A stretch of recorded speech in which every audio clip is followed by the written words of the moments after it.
And we're live. We've got kids downstairs, cats. If you see one either side, cats might pop up. But I got comfortable in my Regency tailcoat my wife made for me. We're going to do Christmas Carol by Charles Dickens. My iPad here.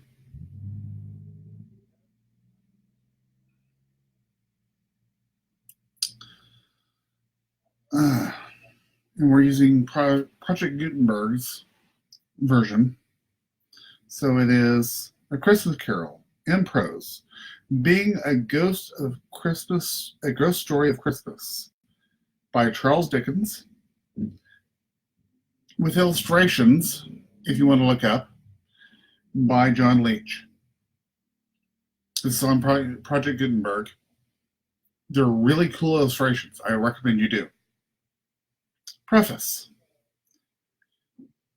I have endeavored in this ghostly little book to raise the ghost of an idea which shall not put my readers out of humor with themselves, with each other, with the season, or with me. May it haunt their houses pleasantly, and no one wish to lay it.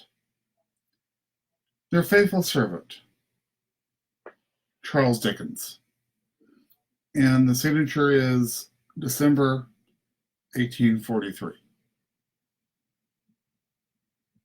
And we have contents,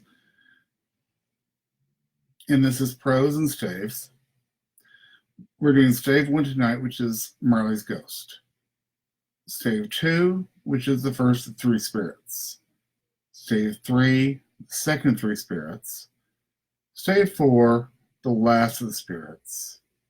And stave 5, the end of it. There's a list of illustrations. Again, go look them up. They're cool.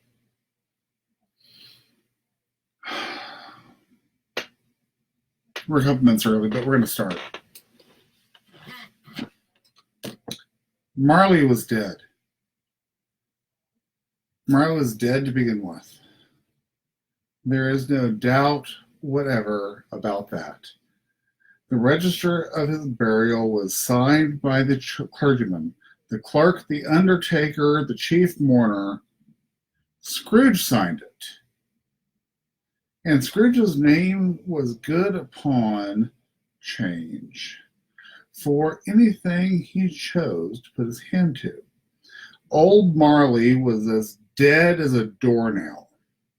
Mind, I don't mean to say that I know in my own knowledge what there is particularly dead about a doornail.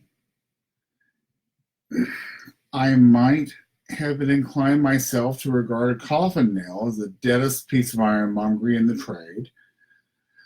But the wisdom of our ancestries in the simile, and in my unhallowed hands, shall not disturb it. Or the country's done for, you will therefore permit me to repeat emphatically. Marley was as dead as a doornail. Scrooge knew he was dead? Of course he did. How could he otherwise? Scrooge and he were partners. For I don't know how many years, Scrooge was his sole executor, his sole administrator, his sole assign, his sole residuary, legatee, his sole friend, his sole mourner. And even Scrooge was not so dreadfully cut up by the sad event, but that the excellent man of business, on the very day of the funeral, and solemnized it with an undoubted gain. The mention of Marley's funeral brings me back to the point I started from. There is no doubt Marley was dead. This must be distinctly understood, or nothing wonderful can come of this story. Nothing inside the story I'm relate. If we were not perfectly convinced that Hamlet's father died before the play began, there would be nothing to gain, nothing remarkable, nothing in taking a stroll at night in an easterly wind upon the ramparts than there would be in any other middle-aged gentleman rashly turning out after dark in a breezy spot. Say St. Paul's. Literally to astonish his son's weak mind. Scrooge never painted out old Marley's name. There it stood, there years afterwards, above the warehouse door. Scrooge and Marley. Marley and Scrooge. The firm was known as Scrooge and Marley. Sometimes people new to the business called Scrooge Scrooge, and sometimes they called him Marley. But he answered to both. It was all the same to him. Oh, but he was a tight-fisted hand at the grindstone. Scrooge, a squeezing, wrenching, grasping, scraping, clutching, covetous old sinner. Hard and sharp as flint, from which no steel ever struck a generous fire. Secret and self-contained, solitary as an oyster. The cold within him froze within his old features, nipped his pointed nose, shriveled his cheek, stiffened his gait, made his eyes red, his lips blue, and spoke out shrewdly in his grating voice. A frosty rime was on his head, and on his eyebrows, and on his wiry chin. He carried his own low temperature always about him. He iced his own office in the dog days and didn't thaw it come Christmas. External heat and cold had little influence on Scrooge. No warmth could warm, no wintry weather chill him. No wind that blew was more bitter than he. No falling snow was more intent. No pelting rain less open into entreaty. Foul weather didn't have him. The heaviest rain, the snow, the hail, the sleet, could boast of its advantage him only in one respect.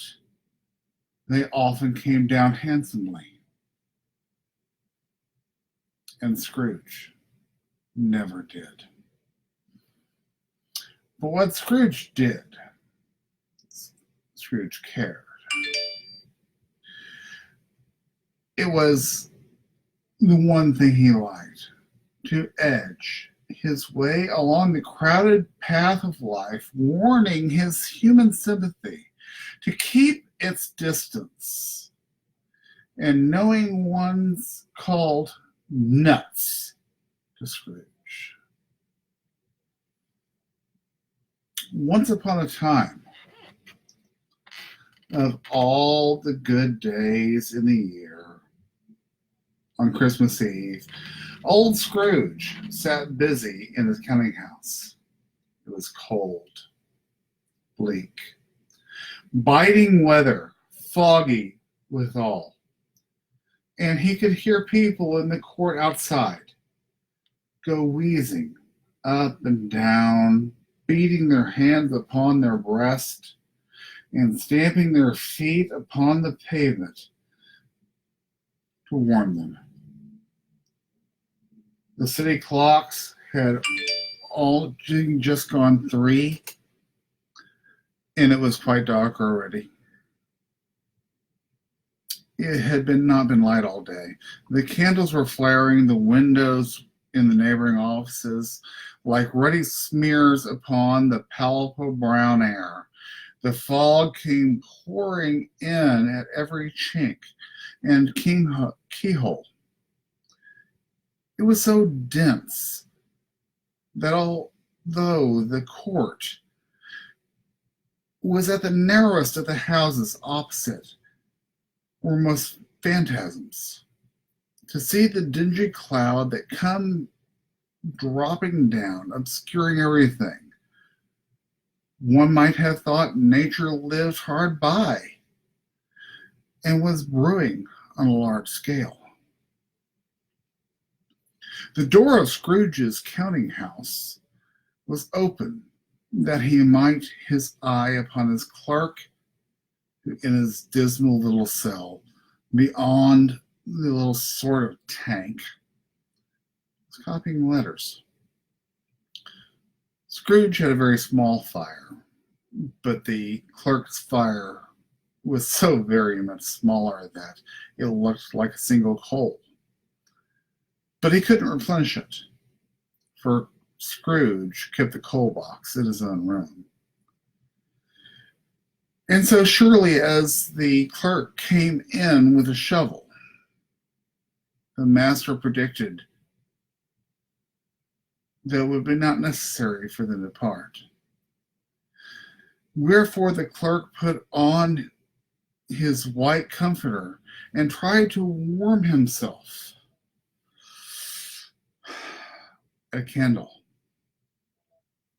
With such effort, not being a man of such strong imagination, he failed. "A Merry Christmas, Uncle! God save you!" cried a cheerful voice.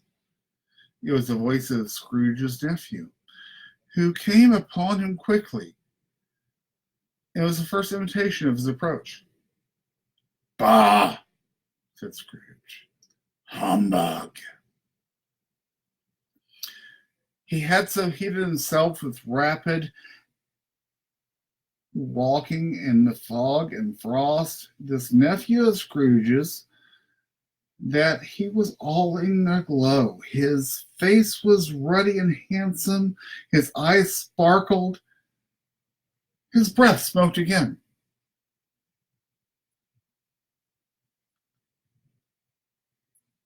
"Christmas a humbug, Uncle?"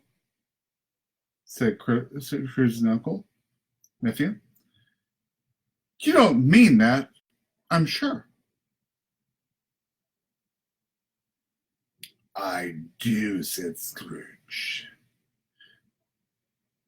"Merry Christmas. What right have you to be merry? What reason have you to be merry? You're poor enough." "Come then," returned his nephew gaily. "What right have you to be damned? What reason do you have to be morose? You're rich enough?" Scrooge, having no better answer, on the spur of the moment said, "Bah!" again, and followed it up with, "Humbug." "Don't be so cross, Uncle." "What else can I be?" returned the uncle. "When I live in a world such as fools of this. Merry Christmas! Out on Merry Christmas! What's Christmas time to you? but a time for paying bills without money, a time for finding yourself a year older, if not an hour richer, a time for balancing your books and having every item in them to a round dozen months presented dead against you.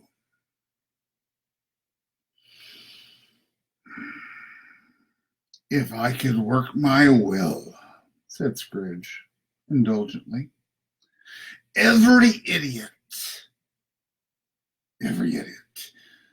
who walked around with Merry Christmas on his lips should be boiled in his own pudding and buried with a stake of holly through his heart. Uncle, pleaded the nephew. Nephew, returned the uncle sternly. Keep Christmas in your way, and I will keep it in mine.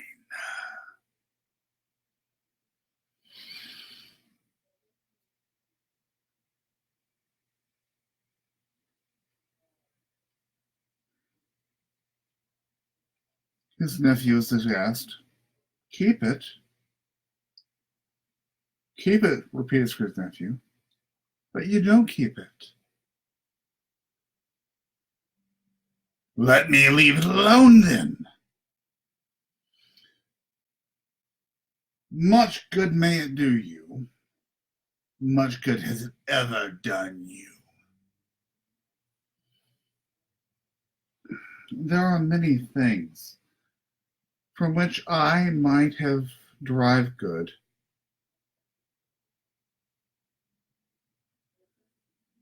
by which I have not profited, I dare say, returned the nephew. Christmas among the rest, but I am sure I have always thought of Christmas time when it comes around. Apart from the veneration due to its sacred name and origin, if anything belonging to it can be far apart from that, as good a time, a kind, forgiving, charitable, pleasant time. The only time I know of in the long calendar year when men and women seem by one consent to open their shut-up hearts freely and to think of the people below them as if they were really fellow passengers to the grave and not another race of creatures beyond their journeys. And therefore, Uncle, though it has never put a scrap of gold or silver upon my pocket, I believe it has done me good. And it will do me good. And I say, God bless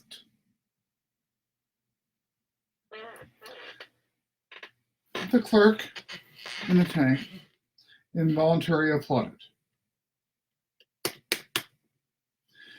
Becoming immediately sensible of the impropriety, he poked the fire and extinguished the last frail spark forever. Let me hear another sound from you, said Scrooge, and I'll keep your Christmas by losing your situation. You're quite the powerful speaker, sir, said his nephew.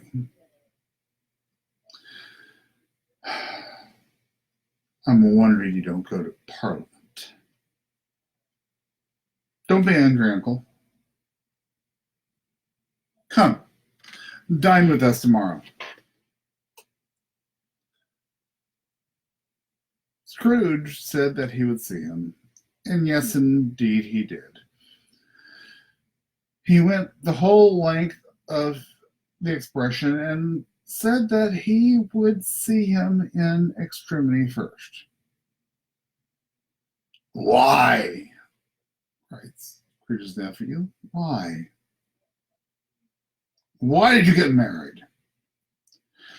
Because I fell in love.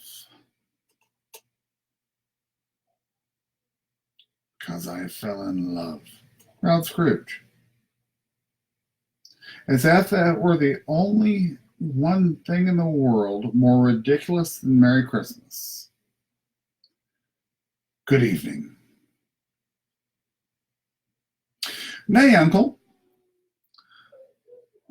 But you never came to see me before this happened. What was the reason for not coming now? Good evening, said Scrooge. I want nothing from you. I ask nothing of you. Why cannot we be friends? Good afternoon.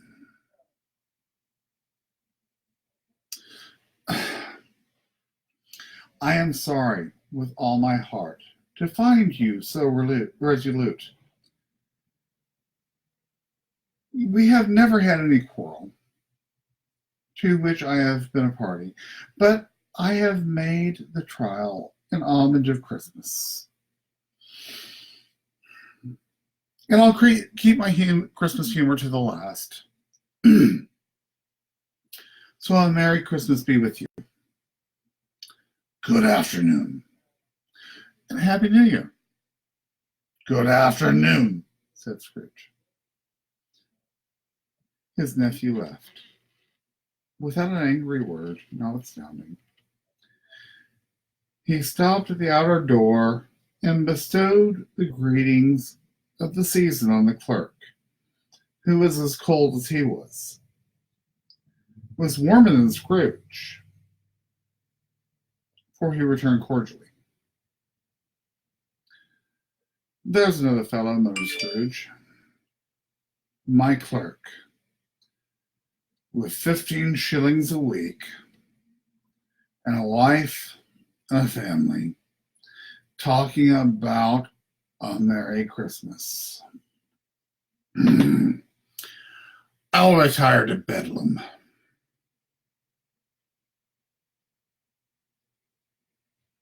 This lunatic, in letting Scrooge's nephew out, had to let 2 other people in. They were portly gentlemen, pleasant to behold, and now stood their hats off in Scrooge's office. They had books and papers in their hands and bowed to him. Scrooge's and Marley, I believe, said one of the gentlemen, referring to his list. Have I the pleasure of addressing Mr. Scrooge or Mr. Marley? Mr. Marley has been dead these 7 years. He died 7 years ago this very night.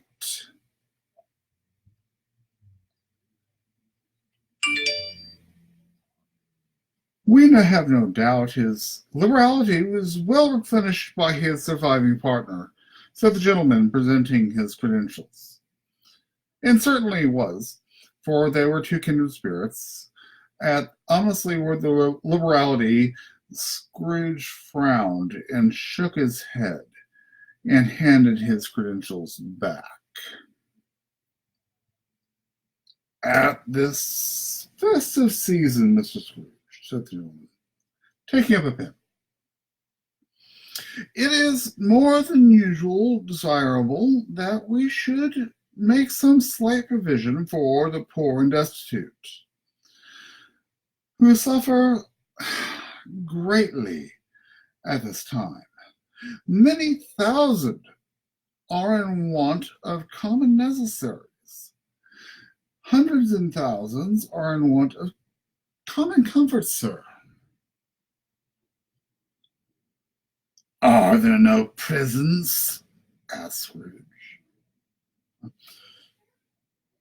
Plenty of prisons, said the gentleman, laying the pen down. And the union workhouses, demanded Scrooge. Are they still in operation? They are still, returned the gentleman. I wish they're not. The treadmill and the poor law are in full vigor then, said Scrooge. Both are very busy, sir. Oh, I was afraid from what you said at first. Something had occurred to stop them from their useful course. I am very glad to hear that.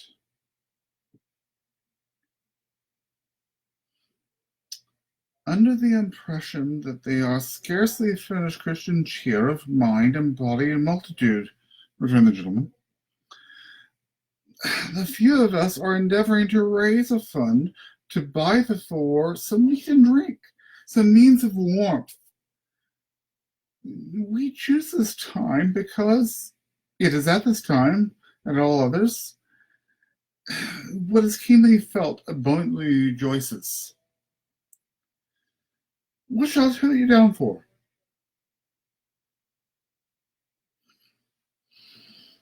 Nothing, said Scrooge. You wish to remain anonymous.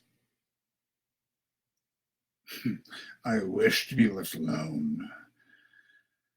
Since you ask me what I wish, gentlemen, this is my answer. I do not make merry of myself at Christmas, and I can't afford to make idle people merry.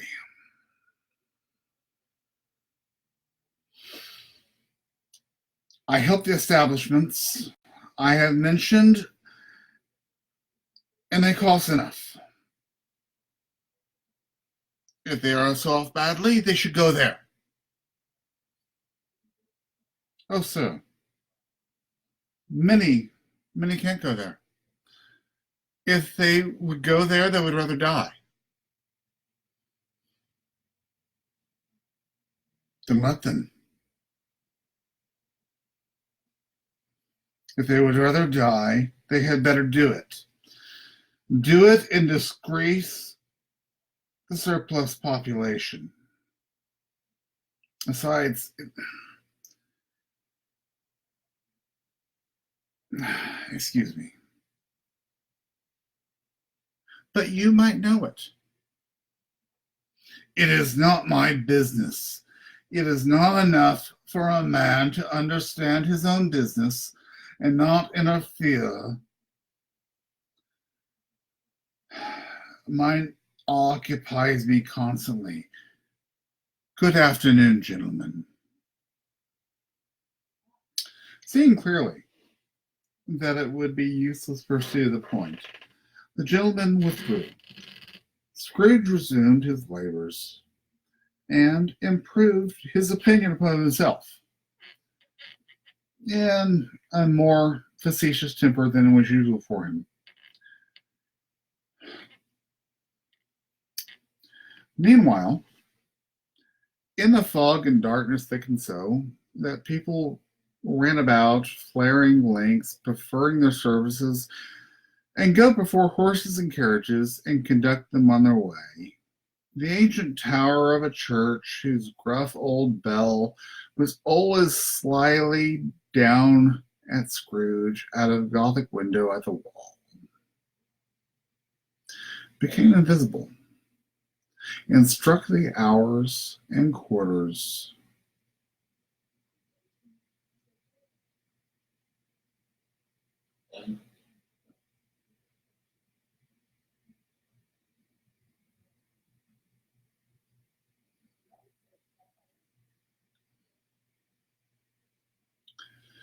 In the clouds, pardon me, the tremulous vibrations afterwards of his teeth were chattering and frozen in heads up there. The cold became intense. The main street at the corner at the court, some laborers were repairing the gas pipes that had lighted the great fire in the brazier. Round the party of ragged men and boys were gathered, warming their hands, winking their eyes before the blaze in rapture. The water plug, being left to solitude, its overflowings sullenly congealed and turned misanthropic. The brightness of the shops were holy springs, berries in the lamp or in the windows. The poulterers were doing their wares,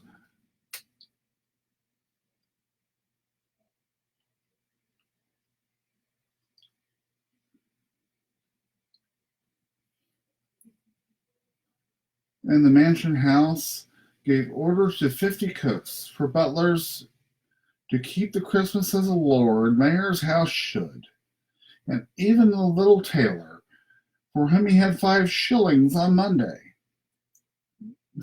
would be drunk and bloodthirsty in the streets, stirred up tomorrow's pudding in his garret, while his lean wife and baby sallied only to buy beef.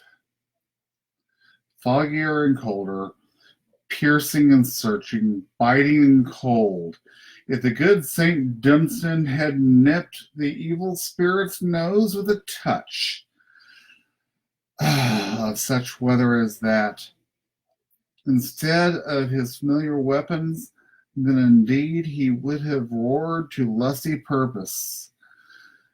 The owner of one such nose gnawed and mumbled, cold as bones, gnawed by dogs,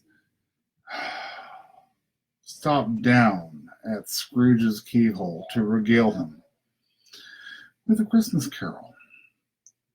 But the first sound of "God bless you, merry gentlemen, may nothing you dismay," Scrooge seized upon the ruler, and with such energy and action that the singer fled in terror, leaving the keyhole to the fog, even to more congenial frost. At the length of the hour, shutting up the counting house and an ill will, Scrooge dismounted from his stool and tacitly admitted the fact. The expected clerk in the tank, who insistently snuffed his candle out and put out his hat. "You'll want tomorrow off, I suppose." "If it's quite convenient, sir." "It is not convenient, sir. And it's not fair. If I was to stop a half-crown for it, you'd think yourself ill-used, I'll be bound." The clerk smiled mildly. "And yet, you'll think me ill-used when I pay a day's wages for no work." The clerk observed that just once a year, a poor excuse for picking a man's pocket every 25th of December, said Scrooge, buttoning his greatcoat to his chin. "But I suppose you'll have to have the whole day. And I expect you to be here all the earlier the next morning."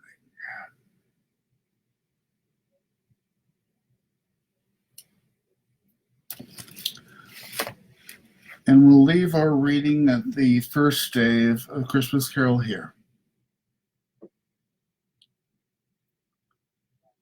Before we go, I'd like to thank you all for joining me, because this is just fun.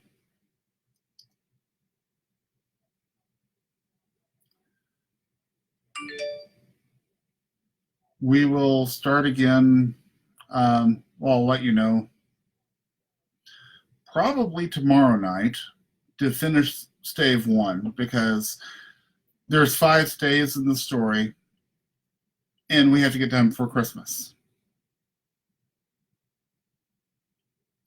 Good night and Merry Christmas.